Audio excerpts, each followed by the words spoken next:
Kita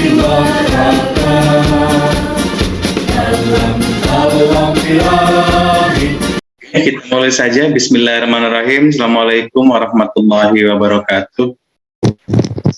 Waalaikumsalam warahmatullahi wabarakatuh. Alhamdulillah wa syukurillah. Wala hawla wala quwata illa billah.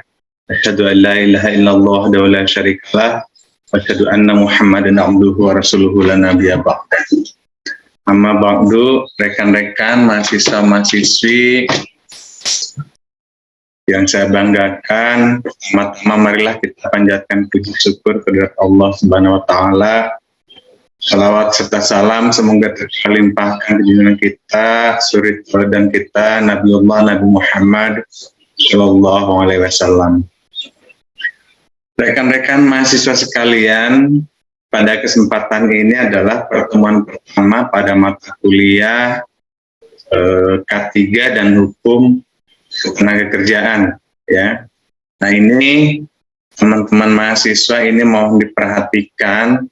Kenapa? Karena ini mahasiswa ini sekarang sudah menginjak semester 6, di mana di semester 6 ini hanya ada mata kuliah ini K3 dan Hukum Ketenagakerjaan serta SCP dan KKN serta magang, ya, bagi KKN serta PKL bagi yang belum melaksanakan PKL.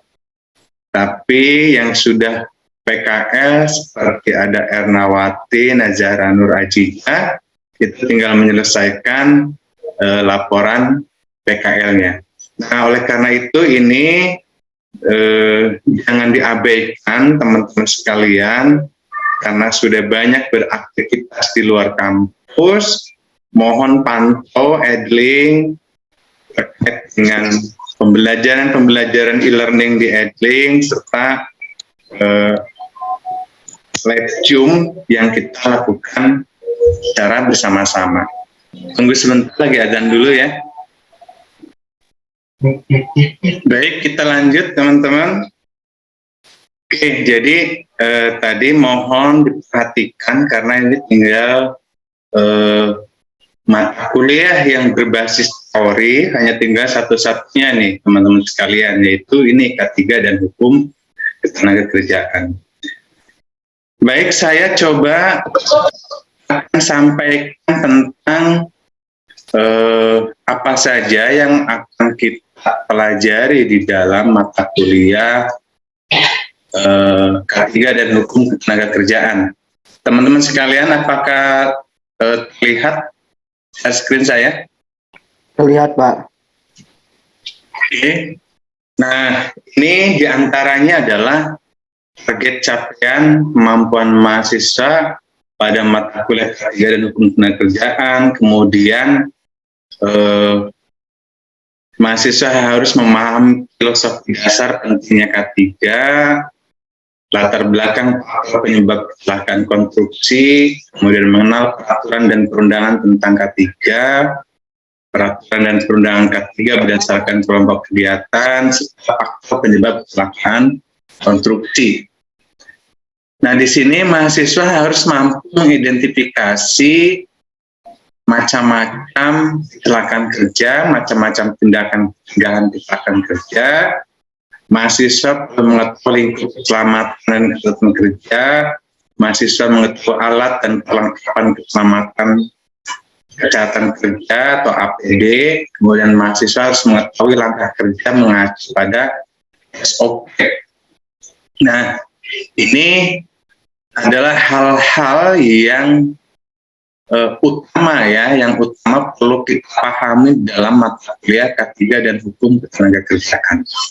Nah, dalam mahasiswa perlu mengetahui lingkup keselamatan dan kesehatan kerja dan lain sebagainya. Di sini prakteknya mahasiswa harus mampu melakukan tindakan ketika ada kecelakaan konstruksi, ya. Misalkan kita sudah menjalankan SMK 3, kita sudah sesuai dengan SOP. Maka selanjutnya, adapun apabila terjadi kendala, terjadi kecelakaan kerja, maka kita harus mampu melakukan penanganan, baik penanganan tanggap darurat atau kita membuat laporan bagaimana cara kita memberikan laporan adanya kecelakaan konstruksi itu sendiri. Nah, ini sekalian menjadi penting ya di sini.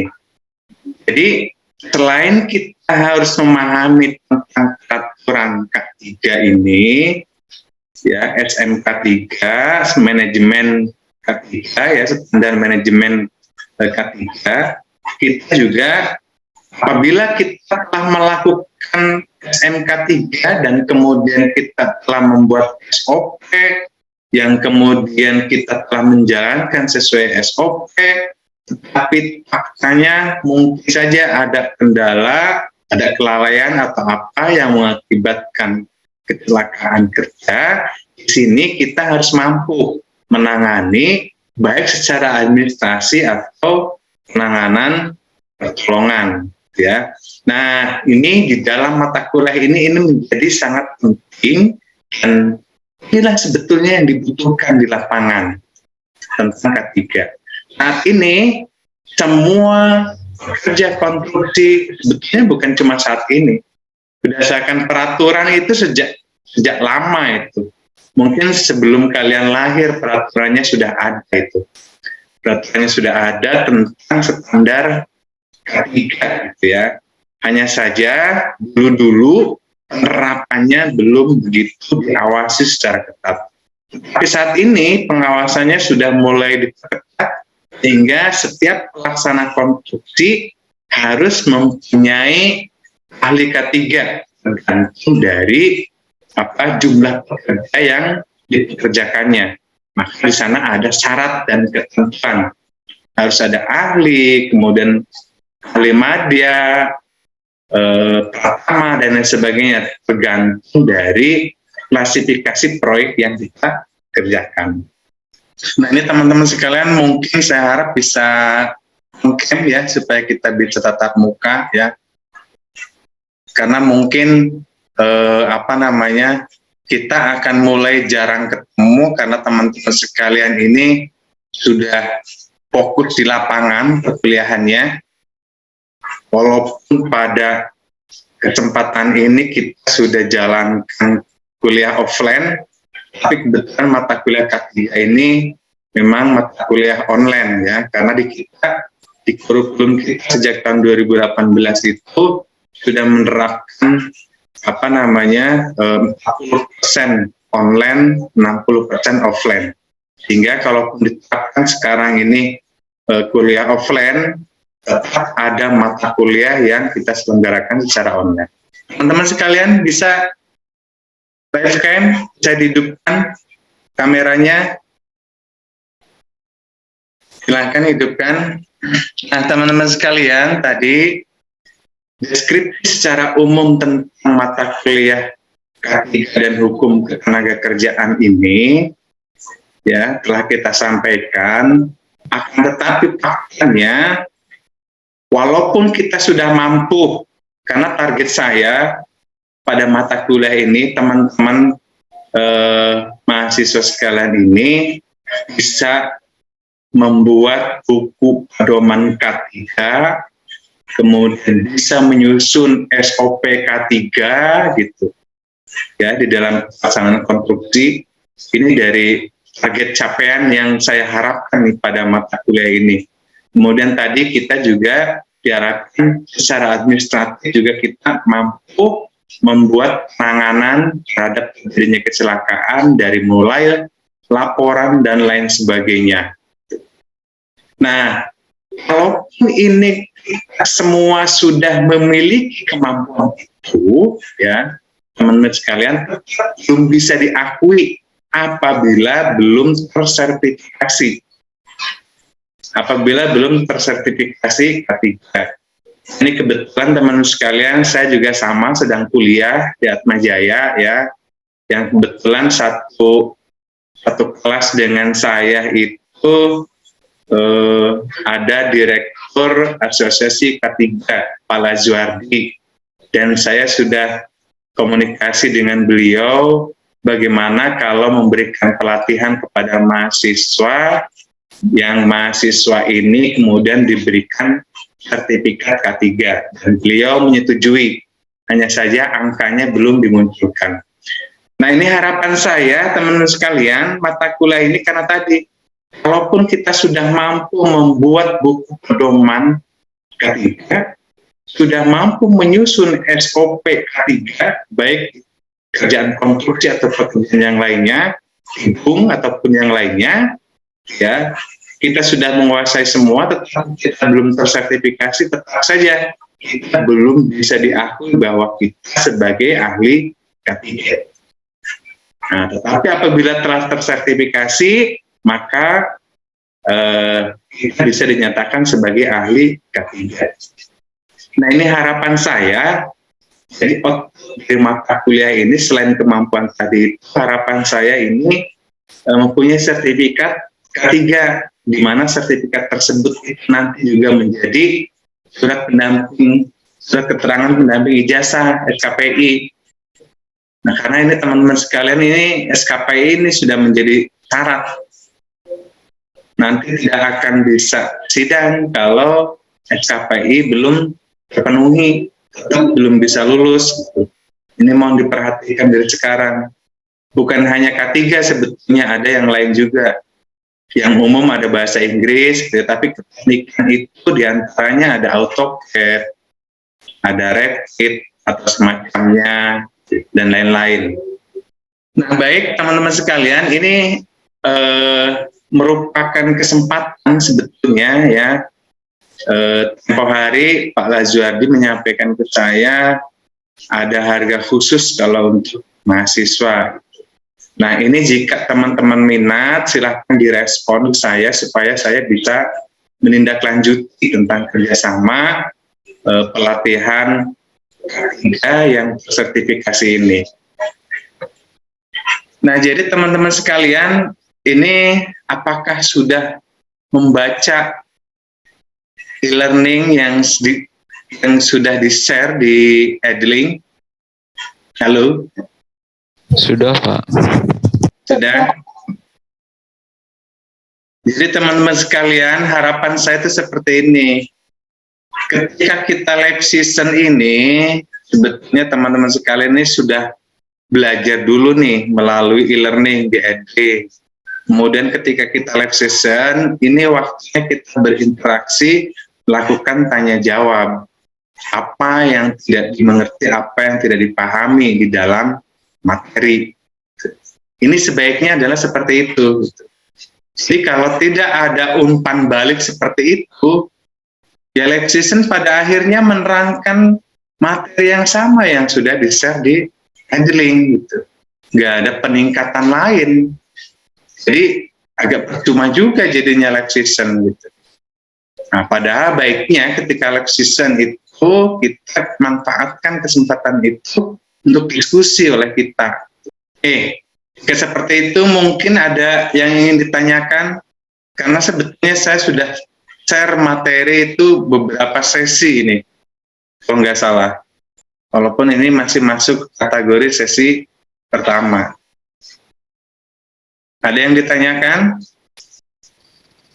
Mungkin saya Pak Abdul Aziz, Pak. Silakan. Nah, kan tadi Bapak ya ada penjelasan sedikit katanya harus mahasiswa itu harus mampu membuat buku pedoman K3 kalau nggak salah. Maksudnya itu gimana ya Pak? Masing-masing mahasiswa atau gimana gitu? Mohon penjelasannya Pak. Iya, semua harus bisa. Kalau hanya satu yang bisa, berarti kalau kita mau bikin buku pedoman mengandalkan seseorang, padahal belum tentu kerjanya bareng.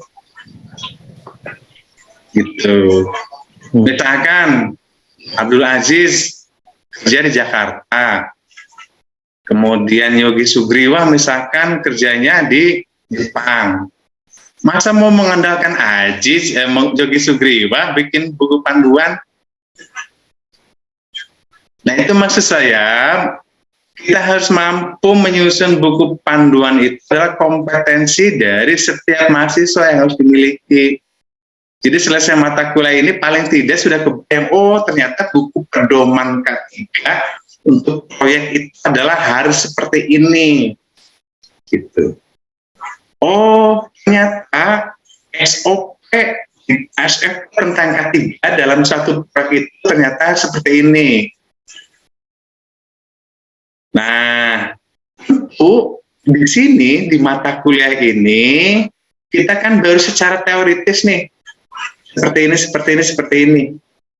Karena faktanya faktanya itu kita harus mengetahui, harus mampu mengidentifikasi macam-macam kecelakaan kerja, kemudian penyebab-penyebab yang latar belakang faktor penyebab kecelakaannya itu seperti apa. Nah, sehingga setelah kita mengetahui hal itu, selanjutnya kita bisa dituangkan dalam SOP. Gitu. Nah, artinya dalam SOP itu misalkan seperti ini. Ternyata ada pekerjaan pemasangan keramik pun ternyata ada potensi bahaya. Apa potensi bahayanya? Bahayanya, satu, dari pemotongan keramik itu menimbulkan debu. Kemudian mungkin saja itu pisau pemotong keramik itu bisa saja pecah. Sehingga apabila kita telah mengetahui, oh ini latar belakang penyebab terjadinya kecelakaan, debu bisa menyebabkan sesak napas dan kesehatan. Misalkan pecahnya pisau keramik itu bisa saja membentur kepala atau badan seseorang. Faktanya dialami. Saya dulu di Jakarta di Sunter, pisau keramik pecah, kena jidatnya, pasti yang kalah jidatnya bukan pisaunya. Nah, ini artinya jika kita mengetahui latar belakang penyebab terjadinya kecelakaan itu apa saja, maka dalam menyusun SOP berarti misalkan alat yang digunakan untuk memotong keramik atau sejenisnya harus apa? Nah, biasanya kan pisau keramik itu biasanya kan ada pelindung mata pisaunya, ya. Cuman biasanya sama tukang itu dibuka pelindungnya. Alasannya apa? Alasannya garis potongnya itu keramik kalau mau dipotong kan digaris dulu tuh, nggak terlihat garis potongnya, sehingga dibuka pelindungnya. Nah, itu salah satu contoh. Dan hal-hal lain banyak lagi. Misalkan apa lagi? Misalkan dalam pemasangan dinding bata. Pasangan dinding bata tingginya berapa meter, kemudian ambruk. Itu kategori kecelakaan konstruksi bukan? Bukan ya Pak. Kategori kecelakaan konstruksi itu, walaupun mungkin saja tidak menimbulkan cedera bagi pekerja, mungkin pekerja bisa menghindar misalkan, tapi itu menimbulkan kerugian. Nah, jadi kecelakaan kan nanti ada level-levelnya ya, ada level-levelnya. Karena ketiga ini prinsipnya itu adalah supaya produksi itu berjalan dengan baik, sesuai dengan kualitas yang ditentukan, dan tidak terjadi kecelakaan. Proses produksi baik, mutunya sesuai dengan yang ditentukan, kemudian semua pekerja itu sehat, selamat. Nah, itu filosofi dari K3 itu. Gitu. Jadi contoh tadi, apabila pemasangan dinding bata terjadi ambruk, walaupun itu tidak mencederai orang, tapi itu menimbulkan kerugian.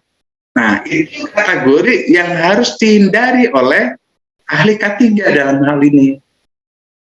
Artinya berarti apa? Oh, artinya berarti harus membuat SOP, membuat ketentuan. Pemasangan dinding bata tinggi, paling tinggi 1,5 meter harus dilakukan kekuatan dengan cor kolom praktis. Karena jika tidak, bisa ambruk. Misalkan sampai tinggi 2 meter, belum dicor, bisa ambruk itu.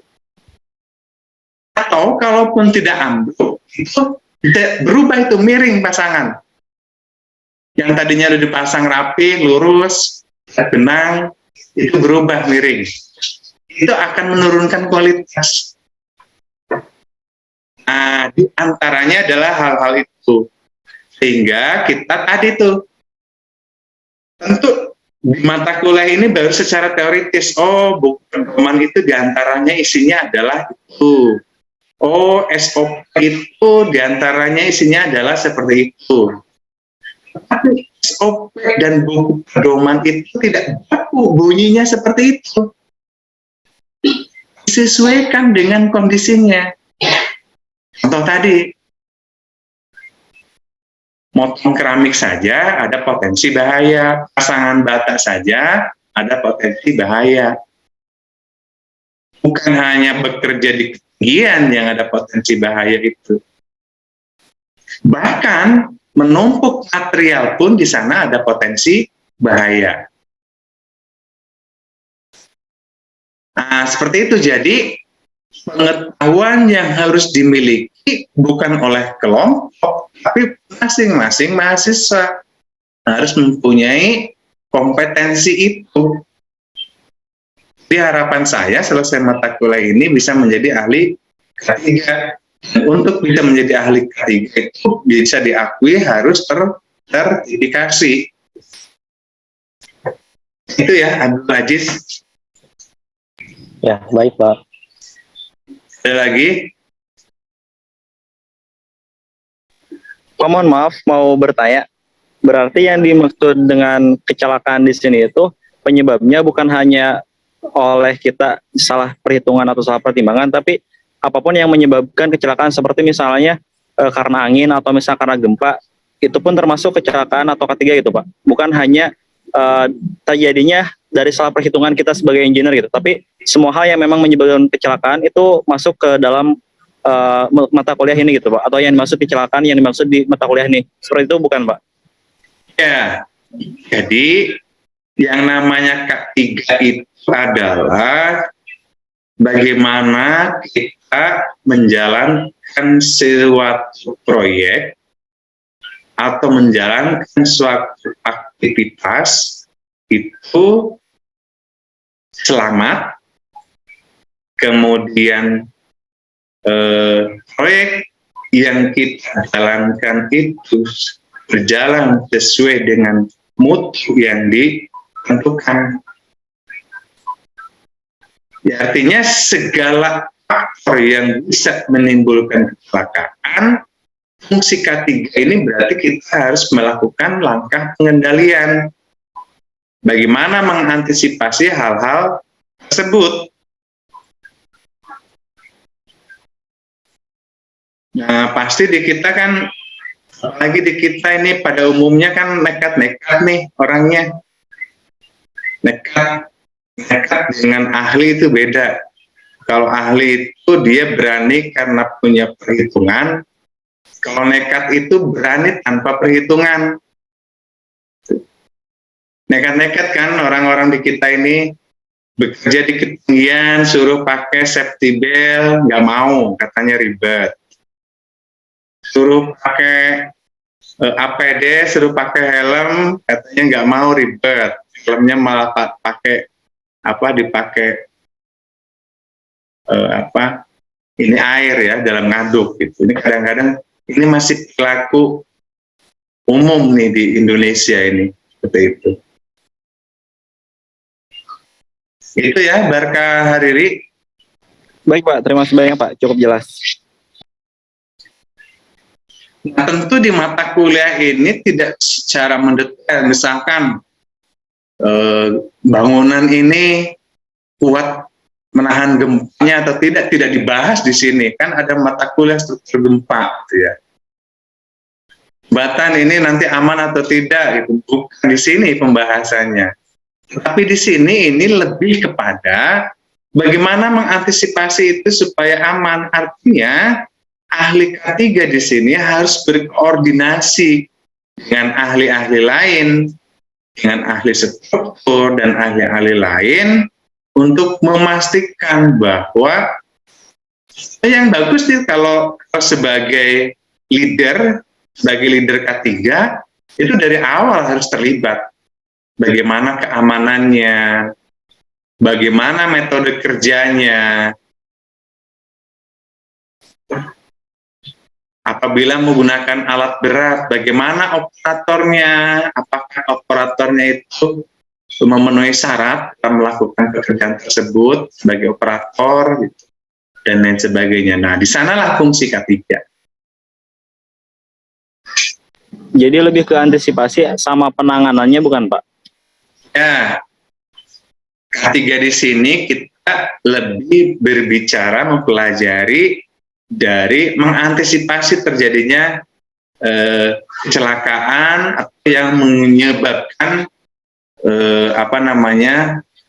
orang atau organisasi yang terlibat di dalam itu sakit dan lain sebagainya. Karena kan ada hal lain, misalkan industri itu mempekerjakan apa, menggunakan bahan kimia apa misalkan. Nah, bahan kimia itu bisa mengganggu kesehatan manusia atau tidak? Jika bisa mengganggu kesehatan manusia, berarti antisipasinya harus apa? Pekerja itu harus menggunakan apa, gitu, dan lain sebagainya. Karena yang dimaksud K3 di sini umum, tidak hanya di konstruksi sebetulnya. Nah, tapi mungkin kita di sini akan lebih spesifik membahas tentang K3 konstruksi, karena kebetulan kita ini teknik sipil. Karena sebetulnya mata kuliah K3 dan hukum ketenagakerjaan ini di semua prodi teknik pasti ada, bukan hanya teknik sipil. Ya, Barkah Hariri. Baik Pak, jelas Pak. Yang lain? Pak, Mau izin bertanya Pak? Silakan. ini Pak, Kita on cam. iya. Gini Pak, kalau di K3 itu tanggung jawab yang paling besar dan bisa berefek samping paling berat terhadap kita itu apa Pak? Penanggung jawab tertinggi maksudnya. Jadi apa misalkan salah satu ada yang apa gitu, jadi si tanggung jawabnya tuh ke si pihak si K3 itu. Jadi tanggung jawab yang paling berat lah. Oke, mungkin saya bisa tangkap pertanyaannya. Jadi gini, proyek yang bertanggung jawab itu siapa? Berarti dari sini proyek itu dikerjakan oleh kontraktor misalkan. Artinya siapa yang paling bertanggung jawab terhadap kontraktor itu? Ya, pasti direkturnya.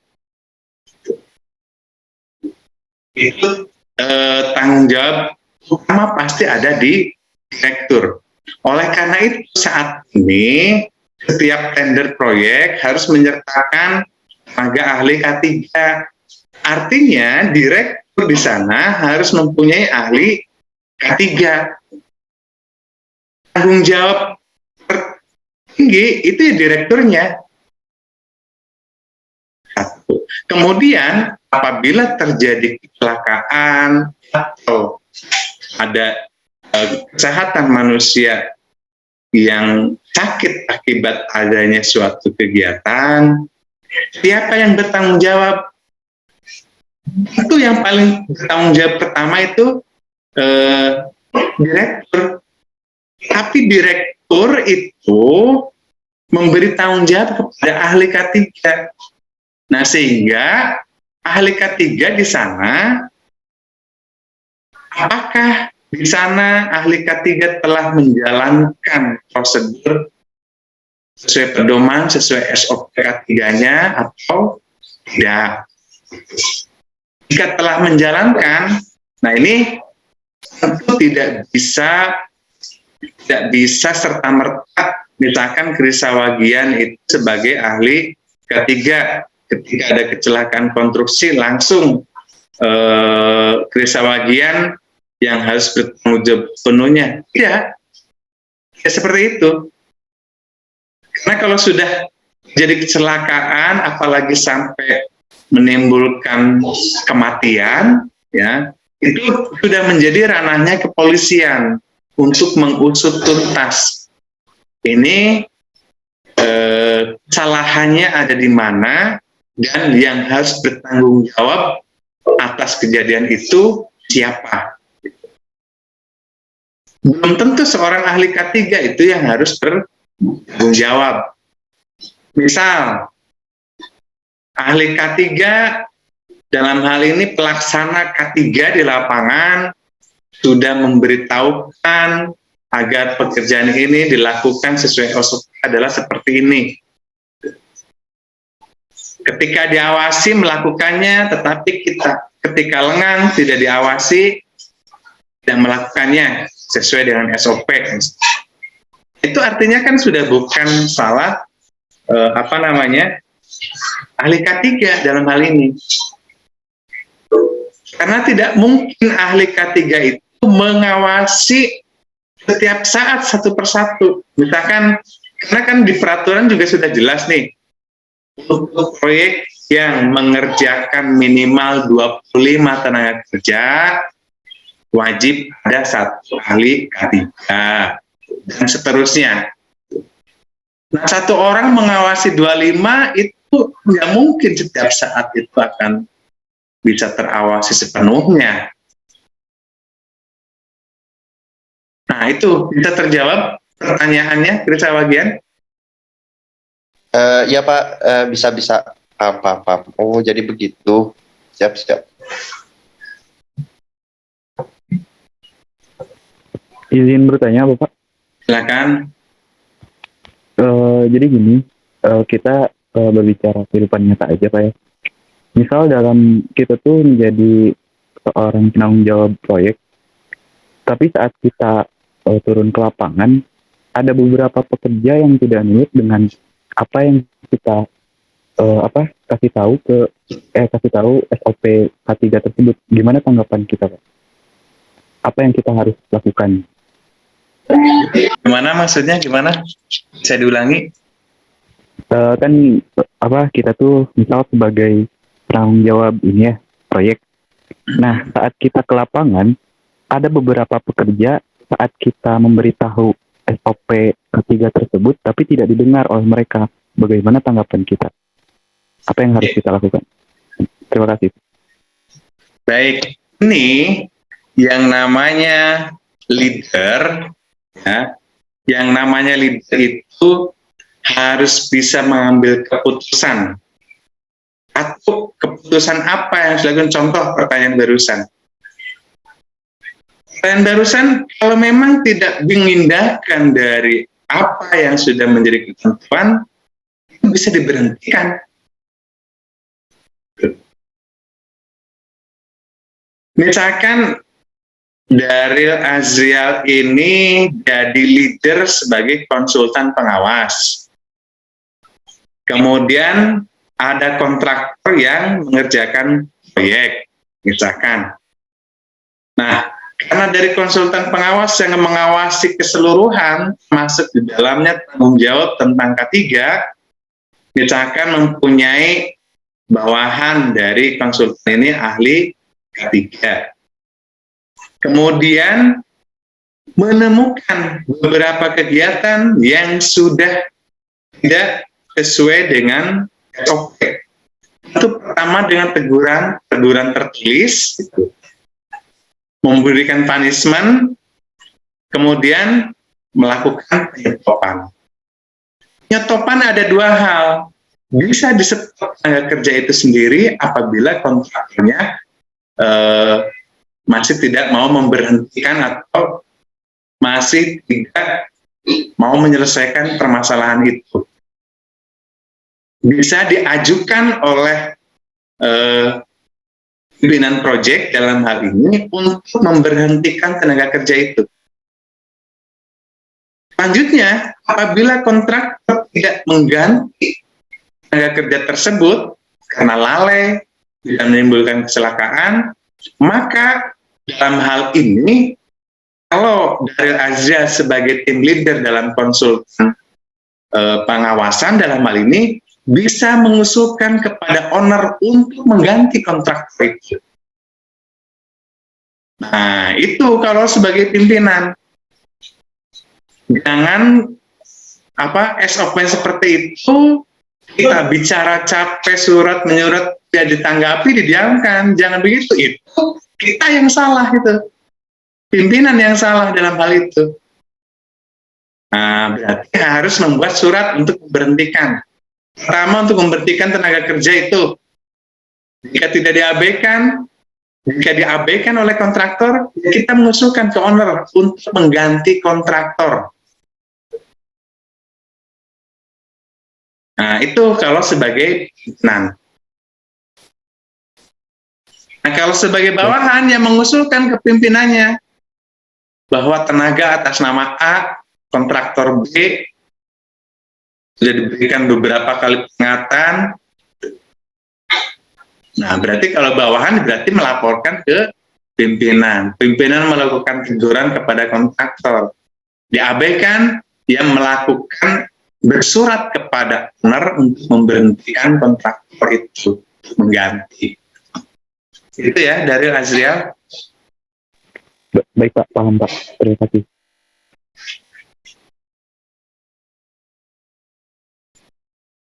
Jadi yang namanya jadi pemimpin itu pasti harus bisa membuat sebuah keputusan.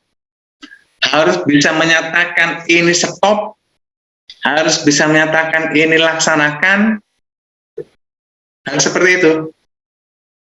Makanya kadang-kadang proyek itu stop dulu sementara.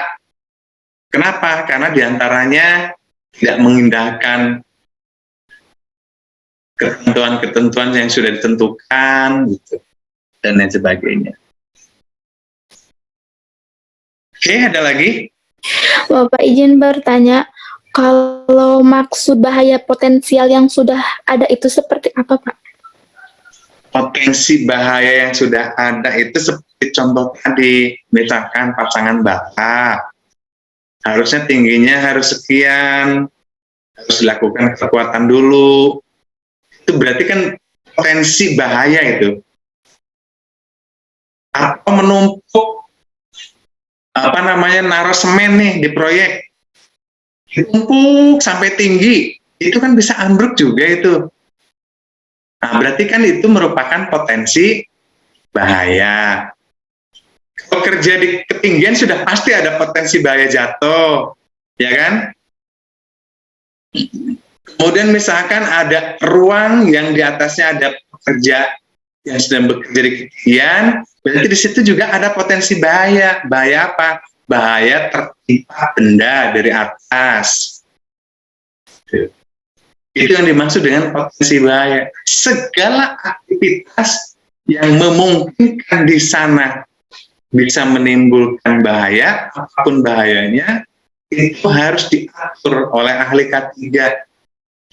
Cara kerjanya harus seperti apa. Untuk tadi aja, mesin potong keramik aja standarnya harus seperti ini. Pengaman dari pisau keramik harus utuh, harus benar. Nah, itu adalah cara kita mengidentifikasi potensi bahaya. Sebetulnya kan kita bisa melogikakan, ya, kita bisa melogikakan jika aktivitasnya apa, kemungkinan terjadinya kecelakaannya itu apa. Nah, itu logika yang harus kita bangun sehingga kita bisa membuat suatu ketentuan dalam setiap kegiatan yang seperti itu tuh bisa menimbulkan bahaya. berarti harus dibuat seperti ini, dan seperti ini. Nah, itu yang dimaksud potensi bahaya. Jadi SMK 3, ahli K3 ini, yang baik itu adalah kita mengantisipasi terjadinya kecelakaan. Jadi sebelum terjadi kecelakaan, kita sudah prediksikan apabila melakukan kegiatan ini potensinya adalah ini. Maka supaya terjadi aman harus dilakukannya seperti ini. Syarat dan ketentuannya adalah begini. Nah, itulah ahli K3. Begitu, Ernawati, cukup jelas? Jelas, Pak. Terima kasih, Pak. Lagi? Kalau nggak ada, ini Andi, silakan. Di klasifikasi kecelakaan ada salah satunya insiden tanpa kerusakan, tidak ada yang cedera. Nah, untuk contoh di klasifikasi kecelakaan tersebut seperti apa ya, Pak? Contoh kayak tadi, pasangan bata ambruk, menimpa Tapi orang. Gitu. Tapi itu ada kerusakan, Pak. Kalau yang tidak tanpa kerusakan dan tidak ada cedera seperti apa gitu? Insiden tanpa kerusakan dan cedera, misalkan ada barang jatuh dari ketinggian, tidak nimpa orang, tidak nimpa barang yang lainnya, itu insiden, tapi tidak terjadi kecelakaan dan kerusakan. Misal jatuh keluar ke tanah kosong, gitu. Ada benda jatuh, entah balok, entah batu, entah apa, entah palu, gitu. Tapi tidak menimpa orang, tidak menimpa benda lainnya, nah itu berarti masuk kategori insiden tanpa ada kerusakan dan kecelakaan. Kurang lebih seperti itu, Andi Muhammad Januar. Ya baik, Pak. Terima kasih, Pak. Karena jenis kecelakaan kan ada level-levelnya ya. Jadi diantaranya ada jadi insiden tanpa kerusakan kecelakaan, ada insiden terjadi kerusakan tanpa ada cedera, ada insiden terjadi cedera ringan dan kerusakan, misalkan dan lain-lain. Itu kategori kecelakaan, banyak level-levelnya. Ada yang cedera ringan, ada yang cedera cacat, ada yang kematian, dan lain sebagainya. Oke, cukup ya. Nah, ini teman-teman mohon diperhatikan ini, karena ini menjadi bagian penting K3 ini, khususnya bagi teknik sipil ini. Ini sangat penting itu. Jadi, kita sebagai mahasiswa itu harus bisa memberi pencerahan kepada masyarakat terkait pentingnya keselamatan dan kesehatan, baik di dalam pekerjaan proyek dan lain sebagainya. Karena jujur saja, kesadaran masyarakat di sini itu masih sangat kecil. Tadi nekat, orang-orang kita masih banyak nekat. Jadi harapan saya ini kita sebagai mahasiswa, sebagai agen objek berkontribusi untuk memberikan kesadaran itu kepada masyarakat. Karena bukan hanya kecelakaan konstruksi, termasuk pencemaran lingkungan. Misalkan itu juga bagian dari bagaimana kita mengendalikan kesehatan dan keselamatan. Misal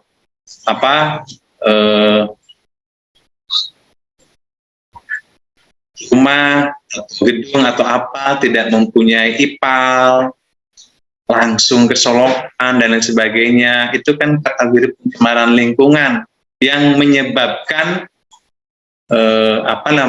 kesehatan manusia itu berkurang. Dari lingkungan kita aja dulu sendiri, kampung kita sosialisasikan, ya. Kemudian pada mata kuliah ini tentu kita semua sudah tahu dan tidak perlu dijelaskan lagi. Ada berapa pertemuan, ada UTS dan UAS, gitu ya. Nah, di sini mungkin saya memberikan nanti ujian UTS-nya bisa kelompok ya, mungkin maksimal tiga orang satu kelompok, misalkan membuat rancangan pedoman buku pedoman K3 pada prekonstruksi. Wah, jadi isinya pedomannya itu isinya harus apa saja tuh. Kalau bisa pedoman dan SOP. Nah, baru UAS-nya itu studi kasus. Studi kasus tentang K3. Nah, bisa kelompok juga itu. Ya, teman-teman sekalian. Baik, Pak. Baik, Pak. Baik, karena memang waktunya sudah habis, kita ada jadwal juga saya dengan kelas lain jam 16, ini saya udah lewat 4 menit, sehingga pertemuan kita pada kesempatan ini kita cukupkan, kita akhiri, kurang lebihnya mohon dimaafkan. Billahi taufiq wal hidayah, walakuminkum, wassalamualaikum warahmatullahi wabarakatuh. Waalaikumsalam warahmatullahi wabarakatuh.